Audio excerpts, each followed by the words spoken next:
Jesus. And I loose the power of God in Jesus' name. That's right. When he comes to buffet you, and he buffets a little bit too long because he's trying to operate outside of the time allotted for him because he don't play right. He don't play fair. He's a dirty somebody. And so I just want you to buffet him about 10 times. And so he's trying to get about 15 times up in there. And so where the floor, hallelujah, needs to be just shined, he's trying to make a hole in it. And see, right then, you need to say, wait a minute now.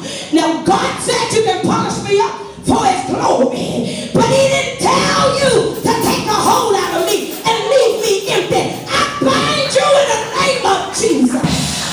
And I loose the power of the living God. I'm telling you, he got to check in with God first.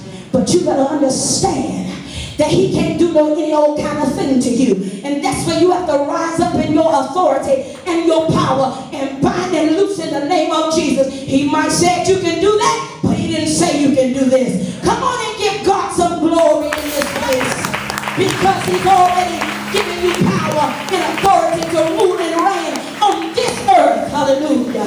Thank you, Jesus. Thank you, God. I thank God that we are here once again with Healing Heart Ministries.